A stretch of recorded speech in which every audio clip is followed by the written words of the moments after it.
Lorsqu'on entend parler de manifestation, cela vient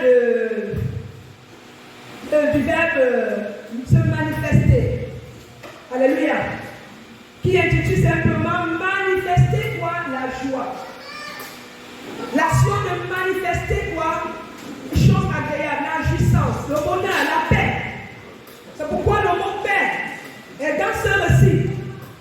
Dans cet extrait qu'on vient de lire. C'est ça l'action de manifester. La manifestation vient de l'action de manifester quelque chose de si agréable. Et les manifestations viennent du moins la manifestation glorieuse. Relève simplement de la démonstration de la puissance gloire de Dieu dans nos vies. Alléluia. Est-ce que je peux continuer? Le Seigneur s'adresse ici à deux personnes importantes pour lui. D'abord, son fils Josué, le sacrificateur, et ensuite Zorobabel, qui était l'un des gouverneurs d'Israël à l'époque. Et ces personnes faisaient face à des conflits, à des situations compliquées. Et ce qu'ils avaient, c'était le mal bâti à l'Éternel, comme maison, comme temple, avait été ravagé par l'ennemi. Et ils étaient tellement angoissés au point de questionner. Qu'allons-nous faire pour rebâtir ce qui a été brisé? Ça veut dire que si le Seigneur parle d'une seconde gloire, d'une seconde maison, autant pour moi, c'est qu'au préalable, il y avait d'abord quoi? Une première maison. Moi, je n'ai pas voulu rentrer trop dans les détails. Mais j'ai ramené ce contexte, j'ai ramené cet extrait que le Seigneur a donné sur la qualité de la vie que nous lui offrons. Je ne veux pas rentrer trop dans les détails qui s'est passé ce jour-là. C'est le Seigneur leur a fait la promesse, à savoir que la gloire de la dernière maison qu'ils vont bâtir à Dieu sera comment? Plus vaste, plus énorme, plus merveilleuse. Et que celle qu'ils avaient bâtie hier. Cela résume simplement mon premier verset que j'ai intitulé, mon sous-thème, quelle est donc cette maison? J'espère qu'on se comprend là. Alléluia, je vais aller le plus simple que possible pour que tu puisses me comprendre. Quelle est cette maison et que représente-t-elle pour Dieu? Comprenez que chacun de nous est unique. Est-ce que je parle à quelqu'un ce matin? Chacun de nous est unique et assez spécial aux yeux de Dieu. Nous sommes sortis du ventre, chacun pour sa part de sa maman, mais le Seigneur a permis que nous puissions nous rassembler en ce lieu. Vrai ou faux? Et ce n'est pas un. Je ne connais pas très bien la culture de Bélina. Bélina non plus ne connaît pas très bien la culture de l'évangéliste donc. Et donc ne connaît pas très bien la culture de Maman Carrie, etc. Mais le Seigneur, il a fait ce qu'on appelle l'assemblage. Il a dit, je vais vous assembler pour vous mettre à un seul lieu que je vais nommer ma maison. Nous sommes la maison de l'Éternel. Alléluia. Cela veut dire que si il nous appelle sa maison, cela fait donc allusion au corps de Christ. Nous sommes le corps de Christ. Et pour bien comprendre, je suis allé tirer cela dans Éphésiens, je crois chapitre 2, que l'évangéliste va nous lire à partir du verset 19 à 22. Éphésiens, chapitre 2, à partir du verset 19. Ainsi donc, vous n'êtes plus des étrangers, ni des gens du dehors, mais vous êtes concitoyens des saints, gens de la maison de Dieu. Au verset 20, vous avez été édifiés sur le fondement des apôtres et des prophètes, Jésus-Christ lui lui-même étant la pierre angulaire. En lui, tout l'édifice, bien coordonné, s'élève pour être un temple saint dans le Seigneur. Au verset 22, en lui, vous êtes aussi édifiés pour être une habitation de Dieu en esprit. Alléluia. Vous savez, quand je parlais même, je n'avais pas bien lu le verset 22. Cela veut dire simplement que le Saint-Esprit est là. Dis, le Saint-Esprit est là. Donc le Seigneur nous a pris à l'horizon de, je ne sais pas, à gauche pour certains, à droite pour d'autres, et je ne sais pas, et à l'est pour d'autres personnes. Nous formons les 4 points cardinaux. Alléluia. Si on regarde dans cette salle seulement, nous ne sommes pas seulement tous Gabonais. Est-ce que je parle à quelqu'un? C'est parce que le Seigneur avait déjà prévu tout ceci. Et cette parole, il savait que cela devait être donné en ce jour, précisément le 15 décembre 2024. Alléluia. Comment Paul a compris le livre d'Agé pour que nous puissions maintenant nous en servir en disant que ainsi donc, nous ne sommes plus quoi? Des étrangers. Ou bien, qui se sent étranger ici? Qui lève la main. Qui lève la main.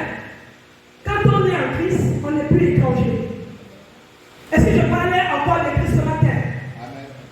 Quand tu es au Cameroun, tu ne dois pas te sentir étranger. Quand tu es au Congo, tu ne devrais même pas te sentir étranger. Pour ceux qui sont ici au Gabon et qui ne sont pas gabonais, ils ne doivent pas se sentir étrangers. Amen. C'est la Bible qui le dit, c'est pas moi. Maintenant, si tu te sens étranger, je ne sais plus comment régler ton cas. Abat le complexe. Alléluia. Il poursuit en disant, vas-y, aide-moi, maman. Au verset 19, ainsi donc vous n'êtes plus des étrangers, ni des gens du dehors. Ni des gens du dehors. Je ne sais pas si quelqu'un analyse ces paroles. Alléluia. Si tu te sens encore du dehors, reviens vite à la maison. Oh. Reviens vite en courant. Si encore des gens qui se sentent complexés par, oh, cela ne me concerne pas, ça concerne les autres. Continue. Mais vous êtes concitoyens des saints. Vous êtes concitoyens. Il met le préfixe con. Ça veut dire qu'il y a d'abord le terme citoyen. Les citoyens célestes sont les anges. Et les vieillards, toutes ces personnes avec Jésus-Christ le Père qui siègent dans le royaume là-bas. Alléluia. Mais en plus, le Seigneur nous appelle comment? Concitoyens. Alléluia. Je ne sais pas si quelqu'un analyse ces mots-là. Prends seulement compte et tu viens ajouter à citoyen. Si déjà tu es citoyen sur la terre gabonaise, si tu payes, tu te mets à jour, tu as les papiers, tout et tout, ça veut dire que tu as déjà les privilèges que les citoyens du Gabon a. Alléluia. Si quelqu'un t'attaque, te frappe, tu as le droit d'aller porter plainte. On va nous donner la sanction requise. Alléluia. Mais ici, le Seigneur dit que nous sommes concitoyens des qui? Des saints. Hey. Concitoyens des saints. Et si tu te considères encore du dehors, reviens vite. Il est encore temps. Avant que je ne puisse voir mon message, reviens vite. Quand il est revenu vite, il ne serait pas venu en travers les pieds. En esprit. En esprit. Alléluia. En bon attendant, au verset 20. Au verset 20, vous avez. Il n'a pas. Au verset 19, mais vous êtes concitoyens des saints, gens de la maison de Dieu. C'est tout. Gens de la maison de Dieu. Donc Dieu décrète de personnes qualifiées. Amen. Tu es qualifié pour être du royaume de Dieu. Alléluia. Continue, maman. Au verset 20, sur le fondement des apôtres et des prophètes. Jésus-Christ lui-même étant la pierre angulaire. Nous avons été bâtis. Bâtis là, édifiés là, veut dire bâtis, érigés, construits, fabriqués à l'aide de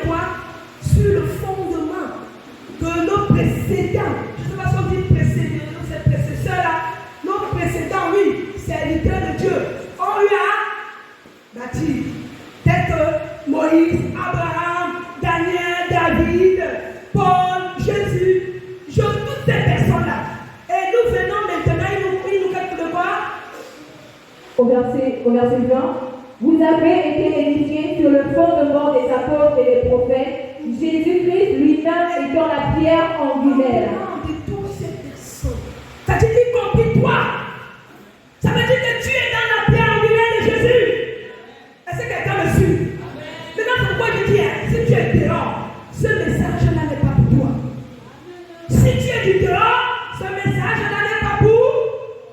On va l'entendre. On continue. Au verset 21, en lui, tout l'édifice, bien coordonné, s'élève pour être un temple saint dans le Seigneur. Alléluia. L'église. Qu'est-ce que tu fais de la maison que Dieu t'a confiée? C'est ce que ça veut dire. En lui, tout l'édifice, bien coordonné, bien agencé, bien fabriqué.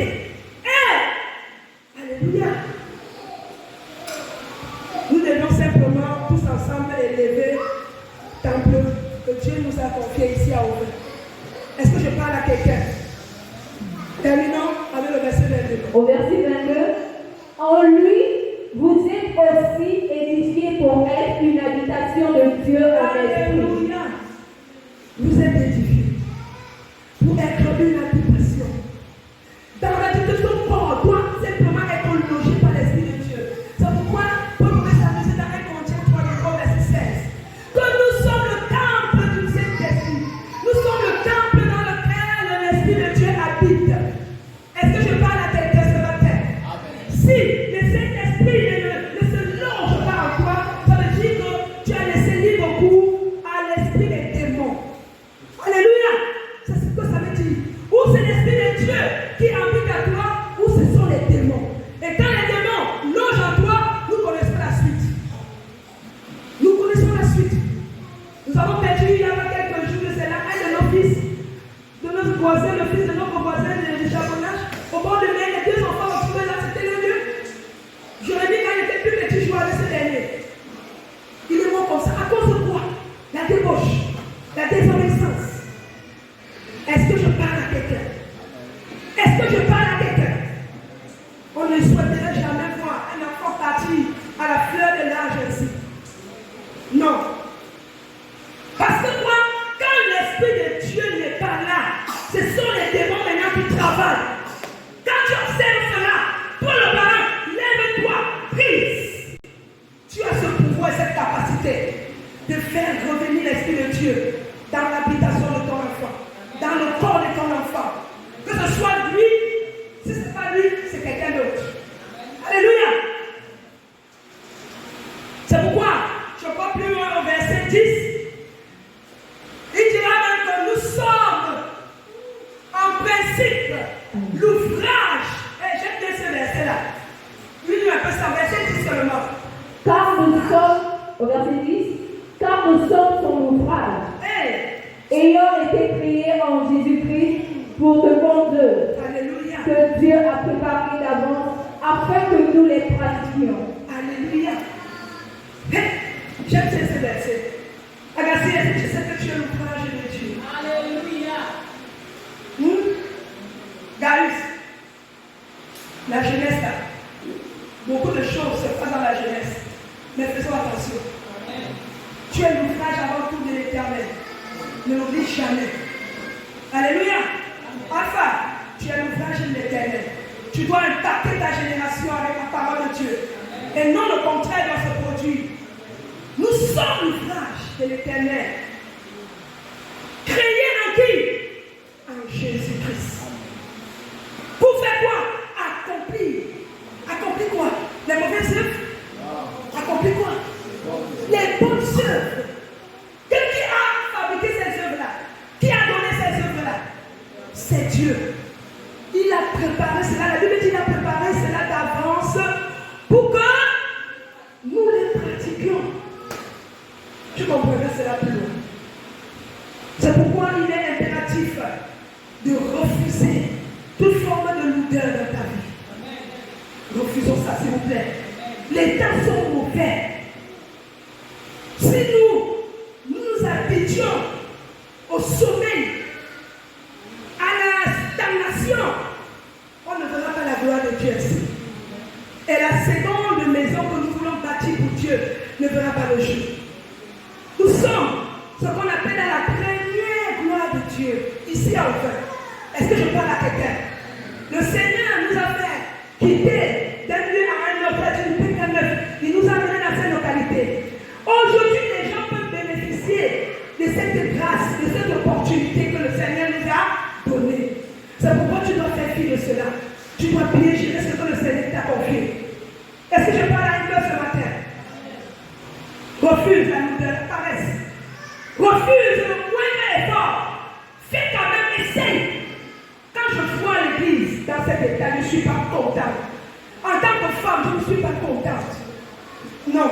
Pour moi, je m'attendais qu'un bon jour, quelqu'un vient me souffler pendant. Est-ce qu'on peut pas organiser un jour, on vient nettoyer l'église? C'est ça, bâtir l'église ensemble. C'est ça, construire l'église ensemble. Quand le Saint-Esprit habite dans nous, c'est des choses à l'empêcher qui devront se présenter en nous. Il y a des choses qu'on ne peut pas nous dire de faire. On doit être des partisans pour l'œuvre. L'œuvre n'est pas seulement prendre le micro, venir chanter, venir prêcher. Non, ce n'est pas seulement l'œuvre. L'œuvre aussi, c'est de rendre, embellir le lieu où siège l'Esprit de Dieu en ces lieux. Est-ce que je parle à quelqu'un ce matin? Je sais que quand je parle pour certains, maman encore avec son histoire de travail là. Mais je veux te dire, c'est vrai, je t'embête. Mais je t'embête pas aussi pour rien.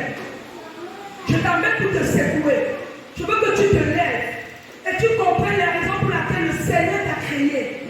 Alléluia. Quand le Seigneur va te voir, par exemple, maman Olivia, tu n'es pas loin de Dieu, tu viens, tu prends un boum. Tu n'as pas besoin de dire, pasteur, je suis là pour faire ça.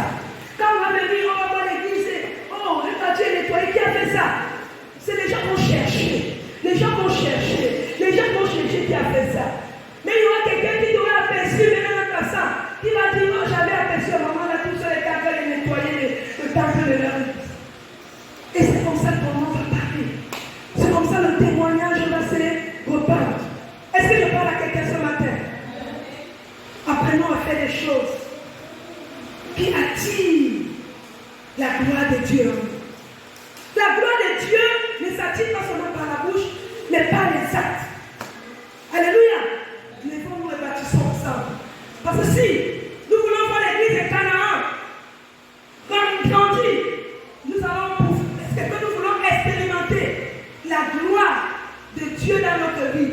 Il est important que nous nous lèvons ensemble afin de devenir ce serviteur, ce servant efficace. Je dis bien efficace pour l'œuvre du Seigneur dans cette localité. Alléluia. Ne faisons pas seulement pour nous-mêmes, parce que souvent pour nous-mêmes, nous avons tendance à nous intéresser plus à ce qui nous trouvons notre intérêt. Alléluia. Il est important que parfois, oublie tes intérêts, mais d'abord celui de Dieu devant. Fais de Dieu la priorité. Dans tes activités, tu verras tout ce que tu recherches à Dieu là. Il va simplement te le donner. Moi, je ne dis pas expérience. Peut-être que beaucoup ne comprennent pas. Mais quand tu vas commencer à t'intéresser à l'œuvre du Seigneur de manière désintéressée, tu vas voir comment les portes vont s'ouvrir. Devant toi. Au point où tu seras tellement rassasié du bonheur. Il dit du bonheur. Alléluia. Lèvons-nous. Impactons cette localité. Ça fait combien de temps on est pour sortir évangéliser? Ça fait combien de temps on ne sort plus évangéliser, on n'intercède plus? On ne tient plus les réunions des femmes. Je ne sais pas si chez les autres c'est pareil. Ça fait combien de temps? Le Seigneur nous interpelle par sa parole ce matin. Lèvons-nous. Lèvons. J'espère que ta voix est entendue. Amen. Alors comme au critique que j'ai intitulé comment se manifeste ici cette gloire. Et les raisons, j'ai donné les raisons et c'est exigeant. Parce que si Dieu n'est pas exigeant, tu trouveras que ce qu'il te donne là, c'est trop facile. Et tu vas bafouer, tu vas négliger. Vous savez, lorsqu'on donne, je pourrais veut dire une voiture à un enfant qui n'a pas encore grandi, qui n'a pas suffisamment atteint la maturité requise. Cet enfant va faire quoi avec cette voiture? Il va rouler, après il va casser, n'est-ce pas? Il ne connaîtra pas la valeur, dépense, la sueur que son parent a mis à faire pour mettre sur cette voiture pour qu'il puisse la voir. Alléluia. C'est la même chose avec Dieu. Dieu veut nous bénir. Dieu veut que nous atteignions sa gloire. C'est pourquoi c'est la raison même pour laquelle il nous a créés. C'est pourquoi il nous a fait son ouvrage. Mais il y a une raison et il y a aussi des exigences. C'est là tiré de Lévitique 9, verset 6. Lévitique, chapitre 9, à son verset 6. Moïse dit, vous ferez ce que l'Éternel a ordonné, et la gloire de l'Éternel vous apparaîtra. Alléluia. Amen. C'est Moïse qui s'est fait ça au peuple. Parmi ces raisons, comment la manifestation doit agir? Moïse pouvait donner comme conseil au peuple. Parce qu'ici, il s'agissait de quoi? Il parlait d'offrir des sacrifices à l'Éternel. Et là, il y avait devant lui un peuple, Aaron et ses fils. Mais il y avait une manière d'offrir ces offrandes. C'est pourquoi, si tu viens donner à Dieu l'offrande et que ton cœur n'est pas véritablement donné à Dieu totalement, ou bien tu as des choses, de l'amertume, des choses qui ne sont pas agréables, et tu viens donner ton offrande, Dieu ne pourra pas l'agréer. Alléluia. C'est pourquoi il pouvait dire, pour que la gloire de Dieu vous apparaisse, il fallait faire d'abord, au préalable, ce que Dieu avait ordonné. Dieu a ses lois. Dieu veut bénir. Dieu veut élever. Dieu vraiment, il n'est pas. Non, il n'est pas celui-là qui se retient des classes, des éditions pour ses enfants. Non.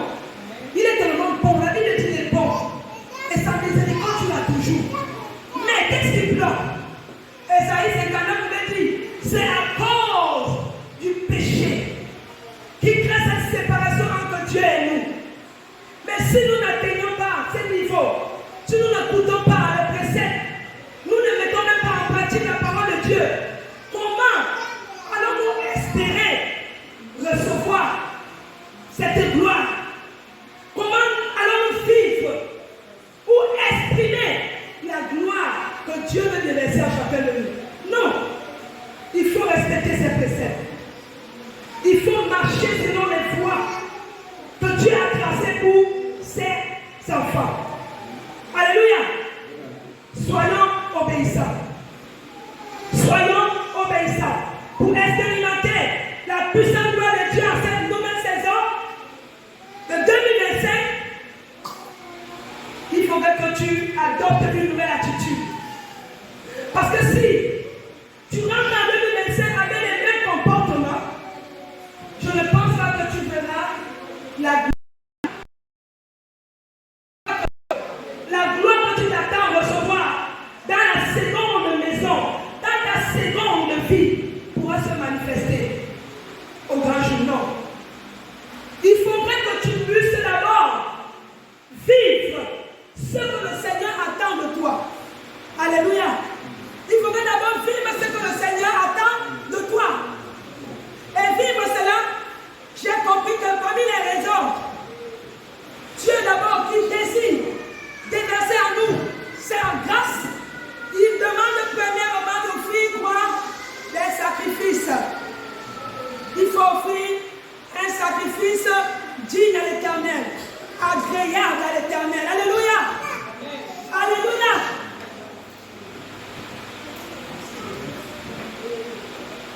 Gloire à toi. Merci.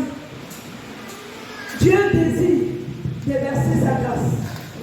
Dieu désire déverser sa puissance, déverser sa bénédiction dans nos vies. C'est pourquoi Dieu ne peut pas se répandre de ces bénédictions qu'il a répandues en nous.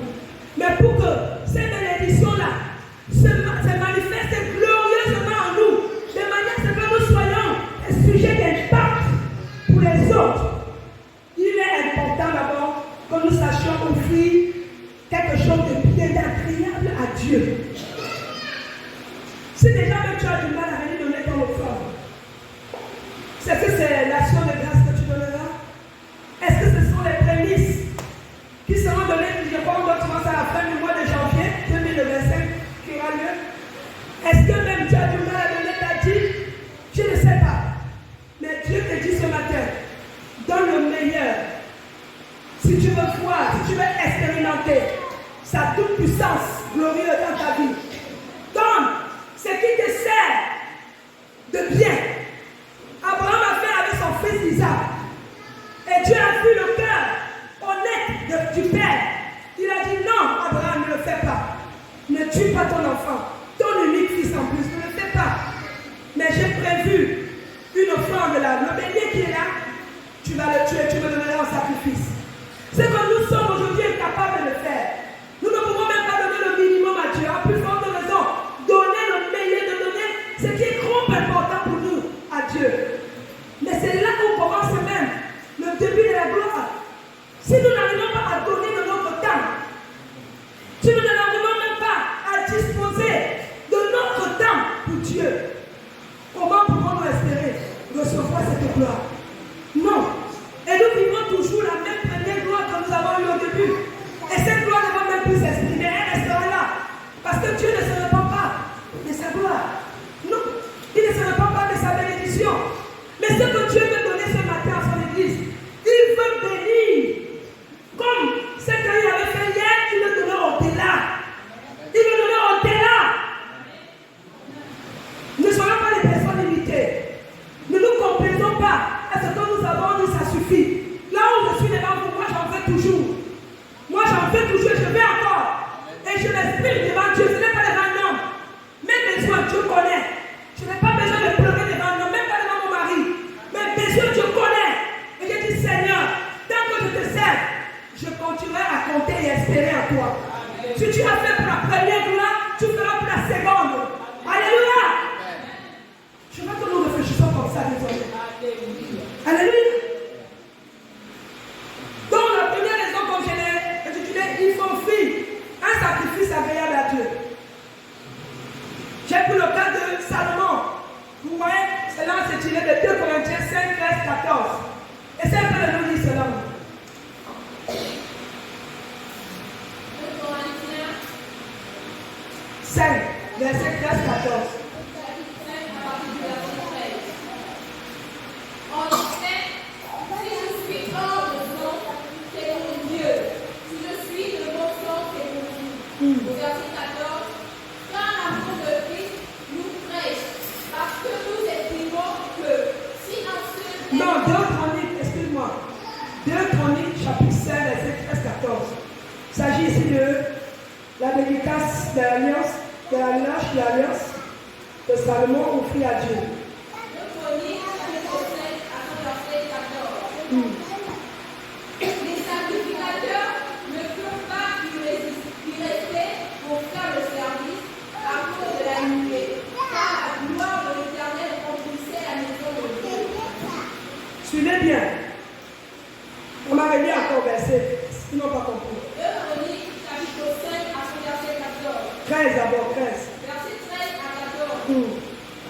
Et lorsque ceux qui sonnaient des trompettes et ceux qui chantaient, unissant elles-mêmes à corps pour célébrer et pour louer l'Éternel, firent retentir les trompettes, les cymbales et les autres instruments, et célébrèrent l'Éternel par ses paroles, car il est bon, car sa miséricorde dure à toujours. Amen. En ce moment, la maison de l'Éternel fut remplie d'une nuée. Au verset 14, les sacrificateurs ne purent pas y rester pour faire le service à cause de la nuée, car la gloire de l'Éternel remplissait la maison de Dieu. Alléluia. Alléluia. Amen. Est-ce que quelqu'un a compris ce passage? S'il s'agit si tu vois Salomon, celui à qui Dieu a recommandé de bâtir. C'était un travail qui avait été commencé par son père, David. Mais parce que David avait plein de sang sur les mains, et Dieu a dit, tu ne pourras pas achever cette œuvre, mais je vais le donner à ton fils Salomon. Alléluia. Et lorsque Salomon a pris la chose, la manière dont il a mis de son temps, il a mis de son amour, il a mis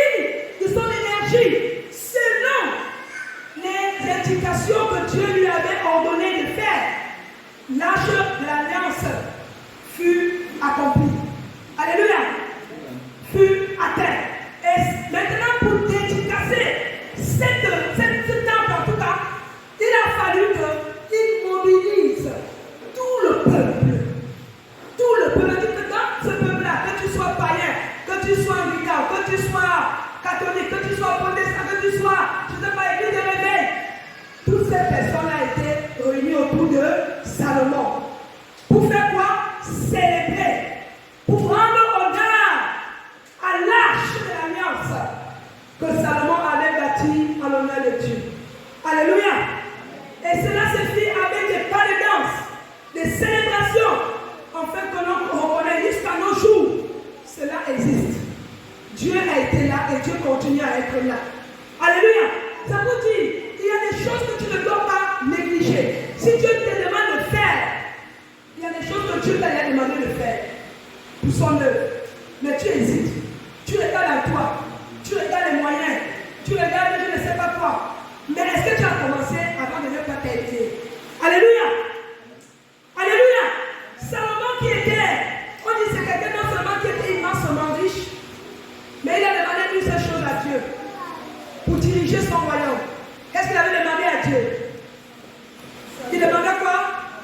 La sagesse et l'intelligence. Et vous voyez, ce n'est pas ce chef-d'œuvre qui a été monté. Ça ne peut pas relever de l'intelligence humaine, mais c'est parce qu'il était accompagné de Dieu. L'Esprit de Dieu était sur lui. Et c'est pourquoi on parlera et on parlera toujours de ces chefs-d'œuvre, de l'alliance, de l'arche de l'alliance de Dieu. Alléluia.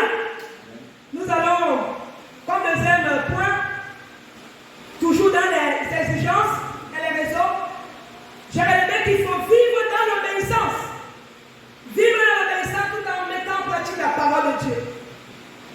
Nous allons lire Psaume 119, versets 10 à 16. Cela relève de l'histoire de David. Psaume 119, versets 10 à 16. J'ai aimé ce passage aussi. Alléluia. J'ai lu la parole de Dieu dans le livre de Psaume, chapitre 119, Oui. versets 16 à 19. Je fais mes délices de tes statuts. Je reprends. Je fais mes délices de tes statuts. Je n'oublie point ta parole. Au verset 17. Fais du bien à ton serviteur, pour que je vive et que j'observe ta parole. Ouvre mes yeux pour que je contemple les merveilles de ta loi. Au verset 19. Non, verset 10 à 16. 119. Psaume, chapitre 119, à partir du verset 10. Je te cherche de tout mon cœur. Ne me laisse pas égarer loin de tes commandements. Alléluia. Arrête-toi d'abord. C'est David qui parle. Le roi David. Un roi. Comme par exemple le président qui est aujourd'hui au palais là-bas. On est dit qu'il pouvait dire Seigneur, je cherche de tout mon cœur. Ne me laisse pas. Je te cherche de tout mon cœur. Ne me laisse pas égarer loin de ta loi. Loin de ta parole. C'est ce qu'il disait à Dieu. Parce que son désir, c'était de rester obéissant à Dieu. De ne rien faire qui puisse le mettre en colère. Qui puisse vraiment mettre Dieu éloigné de lui. Son désir, le désir du roi David, c'était de plaire permanemment. Je dis que permanemment, on ne doit pas plaire seulement un jour, 2 jours, après on s'arrête. Tous les jours de sa vie à Dieu. Continue. Au verset 11, je serre ta parole dans mon cœur, afin de ne pas pécher contre toi. Au verset 12, béni sois-tu, ô Éternel, enseigne-moi tes statuts. De mes lèvres, j'énumère toutes les sentences de ta bouche. Je me réjouis en suivant tes préceptes. Je me réjouis en suivant tes préceptes. Je me réjouis en suivant tes ordonnances.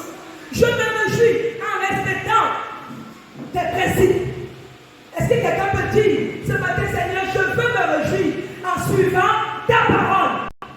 Dis-le à tes propres mots. Non, je ne t'attends pas. Tu ne vas pas me murmurer. Il faudrait que celui qui t'empêche de parler là puisse t'entendre et que c'est Jésus qui prend le contrôle des honneurs. Dis, je me réjouis de suivre ta parole. Tous les jours de ma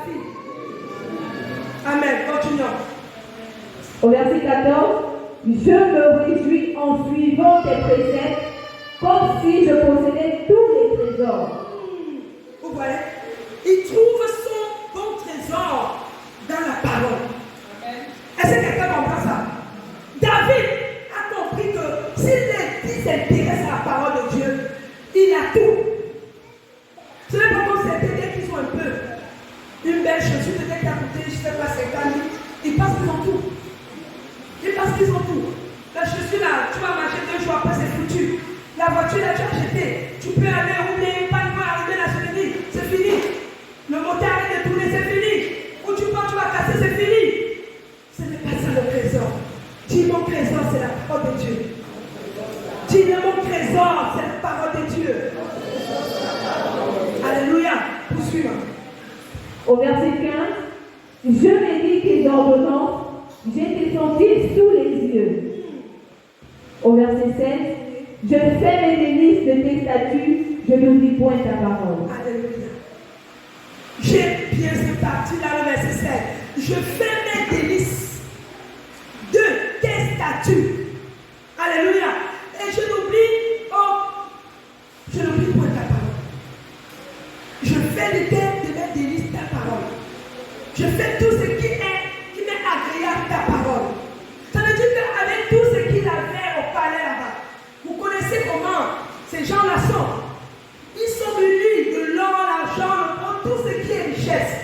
Mais tout ça, David pouvait considérer cela comme de la boue. Alléluia. Mais le plus important pour David, c'était de plaire à Dieu par son obéissance, par son humilité, par son amour qu'il avait pour Dieu. Alléluia. Et nous devions ressembler à David. Pour que la manifestation glorieuse de la seconde maison puisse se produire dans la vie de ceux qui désirent que la gloire de Dieu arrive à l'aide, comme vraiment, il s'appuie sur ces écrits de David. Qu'il s'appuie sur ces écrits de David pour expérimenter et savoir que Dieu ne désire qu'une seule chose, c'est de faire clore sa gloire dans nos vies. Alléluia. Bon, je crois qu'on a fini au verset 16. Bon, je ne sais pas si ça une autre phrase. Le point A, j'ai relevé ici, la gloire de Dieu se manifeste aussi de manière visible. Nous allons prendre le cas de Moïse sur la montagne Sinaï, tiré de Exode 24. Verset 15-17, dit quoi? Exode, chapitre 24, à partir du verset 14 jusqu'à 17. Il dit aux anciens, attendez-nous ici, jusqu'à ce que nous revenions auprès de vous. Voici, Aaron et Hur resteront avec vous. Si quelqu'un a un différend, c'est à eux qu'il s'adressera. Au verset 15, Moïse monta sur la montagne, et la nuée couvrit la montagne. La gloire de l'Éternel reposa sur la montagne de Sinaï, et la nuée le couvrit pendant 6 jours. Le 7e jour, l'Éternel appela Moïse du milieu de la nuée. Au verset 17, l'aspect de la gloire de l'Éternel était comme un feu dévorant sur le sommet de la montagne, aux yeux des enfants d'Israël. Alléluia. Merci. Cela veut dire quoi ici? Je vais seulement paraphraser. Ici, ça veut dire que Moïse, rempli de la présence de Dieu, Moïse était d'abord avant tout un serviteur dévoué à l'Éternel. Et il fait partie des 2 personnes qui ont été enlevées sans que leur corps soit vu, sans que leur corps soit enterré. Alléluia. Moïse a été aussi enlevé que le prophète Élie. Alléluia. Et ici dans cet espace, on nous fait comprendre que Moïse était rempli de la présence de Dieu pour pouvoir se présenter à la montagne, à Dieu. On dit que là où il se tenait, tout l'endroit était lumineux, tout l'endroit était éclairé, parce que la nuée qui accompagnait Moïse ne pouvait que couvrir l'endroit. C'est-à-dire que on est dans cet temple-là. Tu as quelque chose de scintillant, tu as quelque chose qui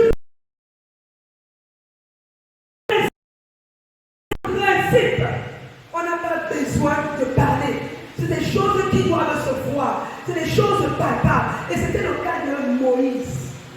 Moïse qui avait quitté le sanctuaire palais où il vivait en hébreu là-bas. Alléluia. Il est venu pour faire l'ordre du Seigneur. Et comprenez comment Dieu l'a utilisé. Dieu l'a puissamment utilisé. Il n'avait rien de ça, il n'avait rien d'envier de ce qu'il vivait quand il était au palais. Alléluia. Avec le pharaon. Vous connaissez la petite histoire. Mais on dit ici que tellement la présence de Dieu était en Moïse que les personnes qui entouraient Moïse ne pouvaient le contenir. Alléluia. Et je déclare sur ta vie que la gloire de l'Éternel est en train de déverser en l'heure où je parle là. Puisse éclore dans ta vie au nom de Jésus. Que cette gloire puisse éclore au nom de Jésus. Les personnes qui t'ont vu gloire hier te feront lumineux au nom de Jésus. Parce que tu vas impacter leur entourage. Tu es appelé à travailler quelque part. Les gens certainement combattent ton travail, ton service. Tu étudies quelque part, les gens ne sont pas fiers parce que tu as les meilleures notes. Les gens commencent déjà à mal parler. Mais laisse-les parler mal.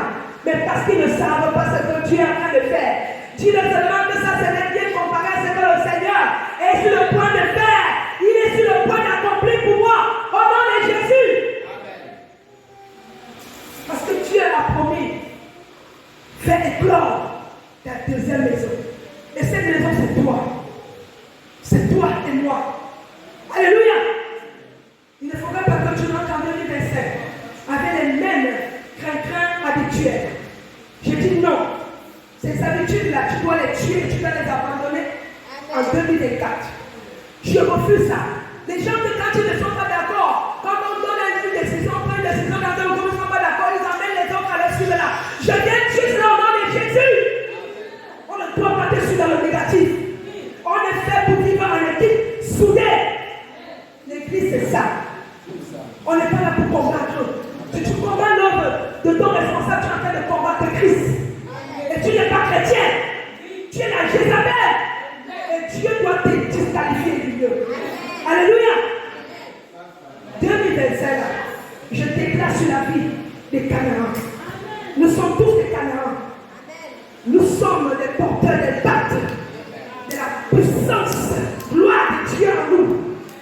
Ce que nous ont vu hier, c'est encore bien comparé à ce que le Seigneur a prévu faire en 2025 avec toi. Regardez comment je tremble. Le Saint-Esprit me fait quelque chose. Je ne sais pas. Pour toi qui m'entends, pour toi qui m'écoutes, retiens ceci. Le Seigneur veut t'utiliser pour t'amener plus loin. Pour t'amener plus loin. Pour t'amener plus loin. Comme ce chant me dit, qui est dans mon cœur. De gloire, gloire. Alléluia. Qui veut être amené avec Dieu ce matin? Qui veut aller plus loin avec Dieu ce matin? Ne regarde pas ton voisin, il s'agit de toi. Je m'adresse à toi uniquement. Retiens que, au-dessus, tu es quelqu'un d'unique. Tu es quelqu'un de spécial aux yeux de Dieu. Ne cache pas la grâce que le Seigneur a déversée sur ta vie ce matin. Alléluia. Dieu va amener quelqu'un de gloire en gloire.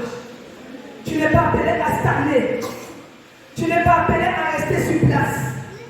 On t'a vu en train de te débrouiller au marché, en train de vendre les étalages et tout. Mais le Seigneur dit, tu quitteras les là pour devenir une grande entrepreneur au nom de Jésus. Tu quitteras de la position où tu es là pour devenir un directeur de cabinet au nom de Jésus. Tu embaucheras aussi des employés. Et tu leur payeras un salaire. Parce que c'est en payant le salaire que le Seigneur va te pousser en haut. Alléluia. Je ne dis pas pour te flatter. Je te dis ce que le Seigneur a mis dans mon cœur pour te dire.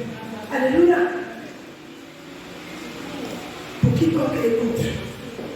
Alléluia. Merci Jésus. Comment se manifeste cette gloire? Ta gloire sera visible. Je le déclare sur ta vie, elle sera visible. Tu n'auras même pas besoin de parler. Ta gloire parlera. Ces personnes qui t'ont piétiné, qui t'ont écrasé, qui t'ont lapidé, ils se lèvent de jour, de nuit, pour annoncer ton nom dans les forêts, pour que tu ne deviennes personne. Mais je viens annuler ces paroles au nom de Jésus.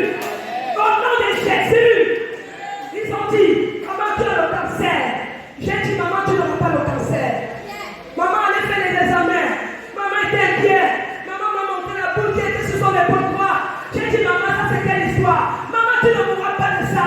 Tu n'as pas le cancer. Tu n'as pas le cancer. Et quand elle allait faire les examens, elle t'a dit, fais les examens chez un spécialiste. On a dit, maman, on ne voit plus le cancer. Parce que j'ai déclaré ici, en ce lieu, que le cancer que tu as vu, ça va au nom de Jésus. Quelle que soit la maladie qui a été déclarée sur toi, quelle que soit la maladie qui a été déclarée sur toi, j'arrête le processus. Je bloque, j'enlève, je terrasse, j'annule. Quand tu vas tout le prochain contrôle, comme c'était le cas de ma maman, le médecin dirait, mais c'est qu'on a vu hier, il n'était plus là. Comment tu as fait?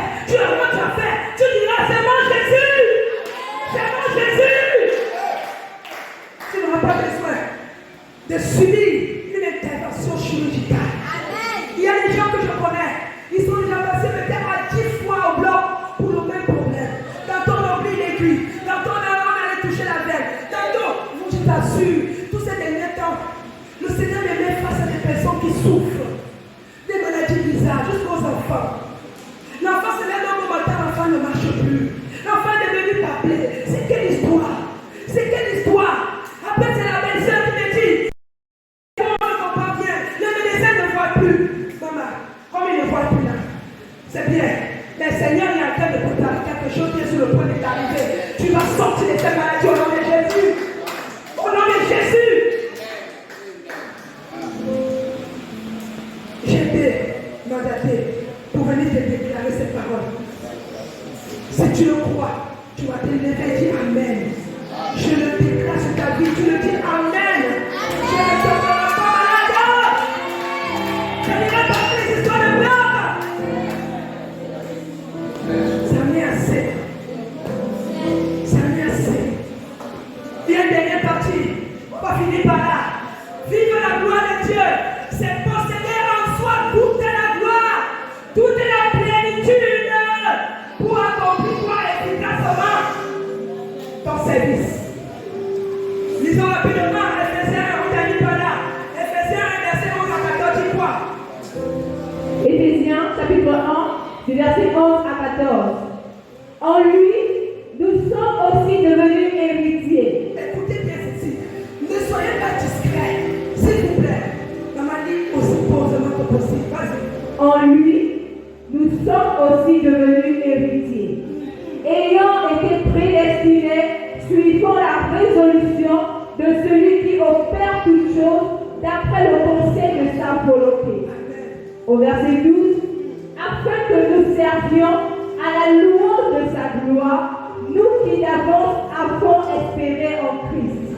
Au verset 13, en lui, vous aussi, après avoir entendu la parole de la vérité, l'évangile de votre salut, en lui, vous avez cru et vous avez été scellés du Saint-Esprit qui avait été promis.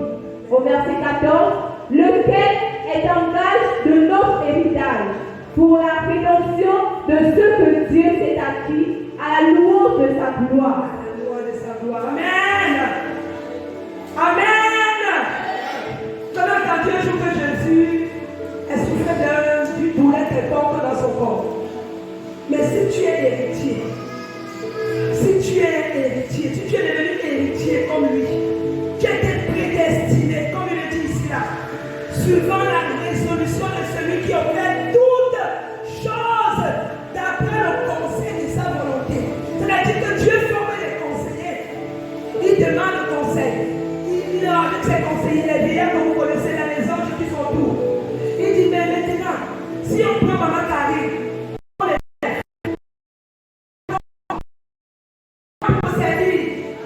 le Seigneur se pose la question. Il est sur le point de faire quelque chose. Alléluia. Parce que tu es dans l'héritage. Tu es dans le processus de l'héritage. Est-ce que je parle à quelqu'un ce matin? Tu es dans le processus de l'héritage. Tu es dans le processus de l'héritage. Alors reçois ton héritage. Reçois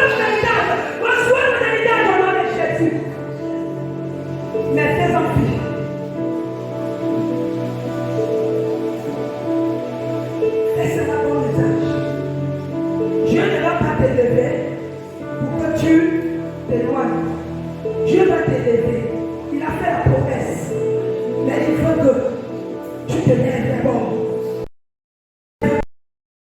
Que tu te lèves tard. Amen. C'est ça le principe.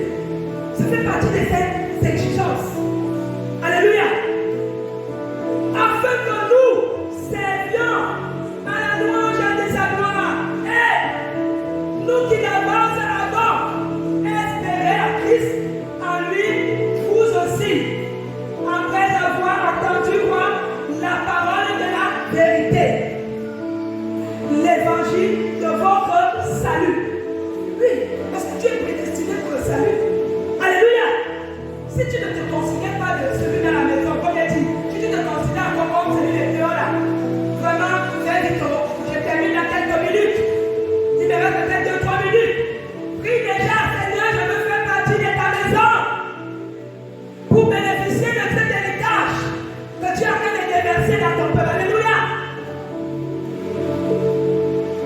L'évangile de votre salut, en lui, vous avez quoi?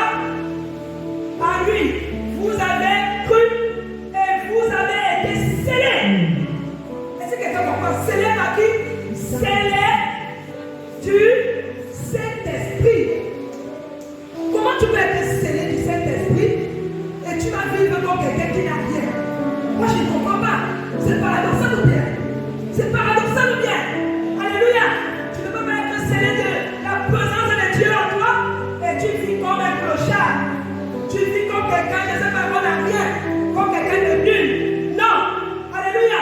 Mais tu dois vivre comme ayant déjà tout reçu. Parce qu'il a dit, tu as reçu tout. Tout. Par le conseil de sa volonté. Alléluia. Oh, verset 14. Lequel en engage de votre héritage. C'est-à-dire Dieu même, il m'engage ton héritage. Il dit, si tu te lèves, je veux voir quelqu'un se lever. Je veux voir quelqu'un être debout pour aller saisir son héritage sur la terre. Si tu restes assis, ça veut dire que tu veux rester et demeurer assis jusqu'à ce que